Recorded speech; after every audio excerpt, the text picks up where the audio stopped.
The Three Musketeers by Alexandre Dumas. Chapter 59. What took place at Portsmouth, August 23rd, 1628. Felton took leave of Milady, as a brother about to go for a mere walk takes leave of his sister, kissing her hand. His whole body appeared in its ordinary state of calmness. Only an unusual fire beamed from his eyes, like the effects of a fever. His brow was more pale than it generally was, his teeth were clenched, and his speech had a short, dry accent which indicated that something dark was at work within him. As long as he remained in the boat which conveyed him to land, he kept his face toward Milady, who, standing on the deck, followed him with her eyes. Both were free from the fear of pursuit. Nobody ever came into Milady's apartment before 9 o'clock, and it would require 3 hours to go from the castle to London. Felton jumped on shore, climbed the little ascent which led to the top of the cliff, saluted Milady a last time, and took his course toward the city. At the end of 100 paces the ground began to decline, and he could only see the mast of the sloop. He immediately ran in the direction of Portsmouth, which he saw at nearly half a league before him, standing out in the haze of the morning, with its houses and towers. Beyond Portsmouth the sea was covered with vessels whose masts, like a forest of poplars despoiled by the winter, bent with each breath of the wind. Felton, in his rapid walk, reviewed in his mind all the accusations against the favorite of James I and Charles I, furnished by 2 years of premature meditation and a long sojourn among the Puritans. When he compared the public crimes of this minister, startling crimes, European crimes, if so we may say, with the private and unknown crimes with which Milady had charged him, Felton found that the more culpable of the 2 men which formed the character of Buckingham was the one of whom the public knew not the life. This was because his love, so strange, so new, and so ardent, made him view the infamous and imaginary accusations of Milady de Winter as, through a magnifying glass, one views as frightful monsters atoms, in reality imperceptible by the side of an ant. The rapidity of his walk heated his blood still more. The idea that he left behind him, exposed to a frightful vengeance, the woman he loved, or rather whom he adored as a saint, the emotion he had experienced, present fatigue, altogether exalted his mind above human feeling. He entered Portsmouth about 8 o'clock in the morning. The whole population was on foot. Drums were beating in the streets, and in the port the troops about to embark were marching toward the sea. Felton arrived at the palace of the Admiralty, covered with dust and streaming with perspiration. His countenance, usually so pale, was purple with heat and passion. The sentinel wanted to repulse him, but Felton called to the officer of the post, and drawing from his pocket the letter of which he was the bearer, he said, "A pressing message from Lord de Winter." At the name of Lord de Winter, who was known to be one of his Grace's most intimate friends, the officer of the post gave orders to let Felton pass, who, besides, wore the uniform of a naval officer. Felton darted into the palace. At the moment he entered the vestibule, another man was entering likewise, dusty, out of breath, leaving at the gate a post-horse, which on reaching the palace tumbled on his foreknees. Felton and he addressed Patrick, the duke's confidential lackey, at the same moment. Felton named Lord de Winter. The unknown would not name anybody, and pretended that it was to the duke alone he would make himself known. Each was anxious to gain admission before the other. Patrick, who knew that Lord de Winter was in affairs of the service, and in relations of friendship with the duke, gave the preference to the one who came in his name. The other was forced to wait, and it was easily to be seen how he cursed the delay. The valet led Felton through a large hall in which waited the deputies from La Rochelle, headed by the Prince de Soubise, and introduced him into a closet where Buckingham, just out of the bath, was finishing his toilette, upon which, as at all times, he bestowed extraordinary attention. "Lieutenant Felton, from Lord de Winter," said Patrick. "From Lord de Winter," repeated Buckingham. "Let him come in." Felton entered. At that moment Buckingham was throwing upon a couch a rich toilette robe worked with gold, in order to put on a blue velvet doublet embroidered with pearls. "Why didn't the baron come himself?" demanded Buckingham. "I expected him this morning." "He desired me to tell your Grace," replied Felton, "that he very much regretted not having that honor, but that he was prevented by the guard he is obliged to keep at the castle." "Yes, I know that," said Buckingham. "He has a prisoner." "It is of that prisoner that I wish to speak to your Grace," replied Felton. "Well, then, speak." "That which I have to say of her can only be heard by yourself, my lord." "Leave us, Patrick," said Buckingham, "but remain within sound of the bell. I shall call you presently." Patrick went out. "We are alone, sir," said Buckingham. "Speak." "My lord," said Felton, "the Baron de Winter wrote to you the other day to request you to sign an order of embarkation relative to a young woman named Charlotte Backson." "Yes, sir, and I answered him to bring or send me that order, and I would sign it." "Here it is, my lord." "Give it to me," said the duke. And taking it from Felton, he cast a rapid glance over the paper, and perceiving that it was the one that had been mentioned to him, he placed it on the table, took a pen, and prepared to sign it. "Pardon, my lord," said Felton, stopping the duke, "but does your Grace know that the name of Charlotte Backson is not the true name of this young woman?" "Yes, sir, I know it," replied the duke, dipping the quill in the ink. "Then your Grace knows her real name?" asked Felton, in a sharp tone. "I know it." And the duke put the quill to the paper. Felton grew pale. "And knowing that real name, my lord," replied Felton, "will you sign it all the same?" "Doubtless," said Buckingham, "and rather twice than once." "I cannot believe," continued Felton, in a voice that became more sharp and rough, "that your Grace knows that it is to Milady de Winter this relates." "I know it perfectly, although I am astonished that you know it." "And will your Grace sign that order without remorse?" Buckingham looked at the young man haughtily. "Do you know, sir, that you are asking me very strange questions, and that I am very foolish to answer them?" "Reply to them, my lord," said Felton. "The circumstances are more serious than you perhaps believe." Buckingham reflected that the young man, coming from Lord de Winter, undoubtedly spoke in his name, and softened. "Without remorse," said he. "The baron knows, as well as myself, that Milady de Winter is a very guilty woman, and it is treating her very favorably to commute her punishment to transportation." The duke put his pen to the paper. "You will not sign that order, my lord," said Felton, making a step toward the duke. "I will not sign this order. And why not?" "Because you will look into yourself, and you will do justice to the lady." "I should do her justice by sending her to Tyburn," said Buckingham. "This lady is infamous." "My lord, Milady de Winter is an angel. You know that she is, and I demand her liberty of you." "Bah! Are you mad, to talk to me thus?" said Buckingham. "My lord, excuse me. I speak as I can, I restrain myself. But, my lord, think of what you are about to do, and beware of going too far." "What do you say? God pardon me!" cried Buckingham. "I really think he threatens me." "No, my lord, I still plead, and I say to you, one drop of water suffices to make the full vase overflow. One slight fault may draw down punishment upon the head spared, despite many crimes." "Mr. Felton," said Buckingham, "you will withdraw and place yourself at once under arrest." "You will hear me to the end, my lord. You have seduced this young girl. You have outraged, defiled her.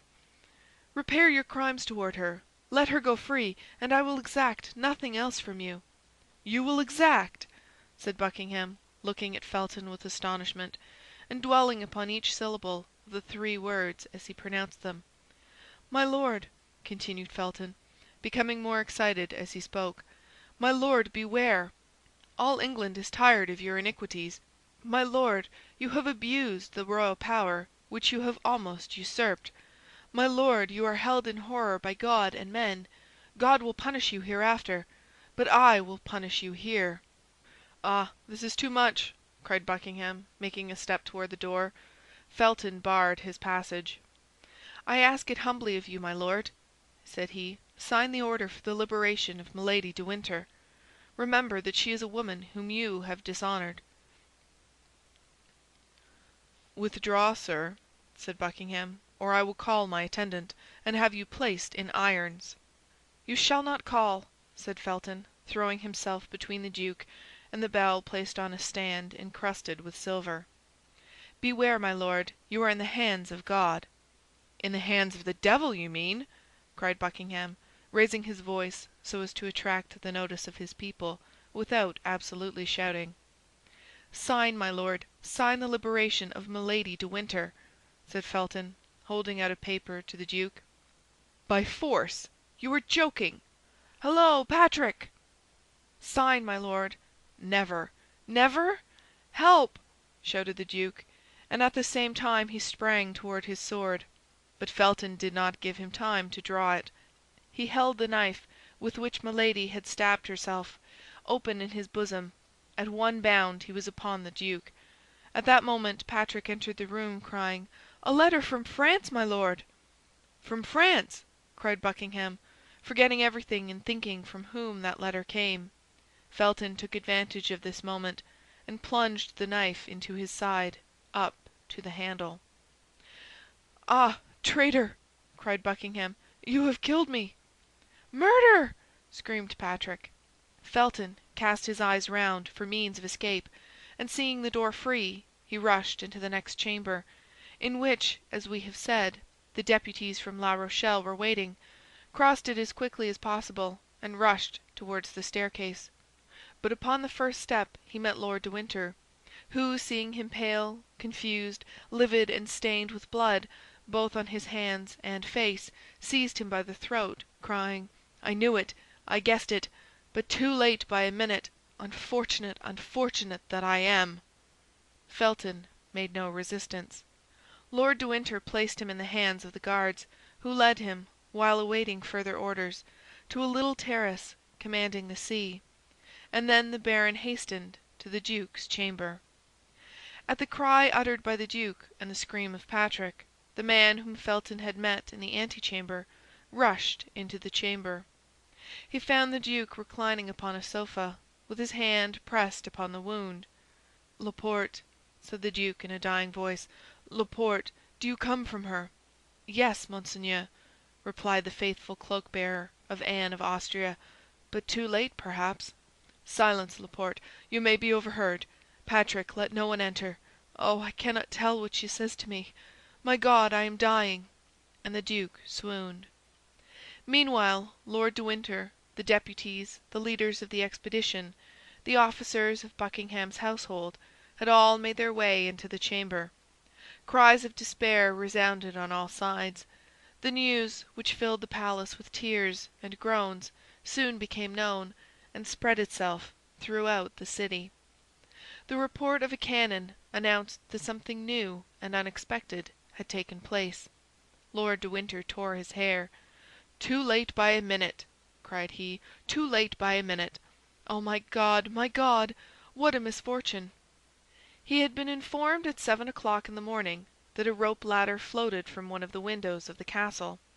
He had hastened to Milady's chamber, had found it empty, the window open, and the bars filed; had remembered the verbal caution D'Artagnan had transmitted to him by his messenger, had trembled for the duke, and running to the stable, without taking time to have a horse saddled, had jumped upon the first he found, had galloped off like the wind, had alighted below in the courtyard, had ascended the stairs precipitately, and on the top steps, as we have said, had encountered Felton.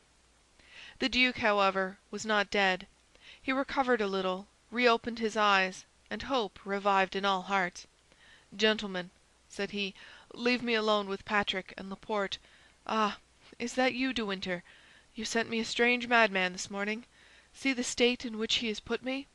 "Oh, my lord," cried the baron, I shall never console myself." "And you would be quite wrong, my dear De Winter," said Buckingham, holding out his hand to him. "I do not know the man who deserves being regretted during the whole life of another man. But leave us, I pray you." The baron went out sobbing. There only remained in the closet of the wounded duke Laporte and Patrick. A physician was sought for, but none was yet found. "You will live, my lord, you will live!"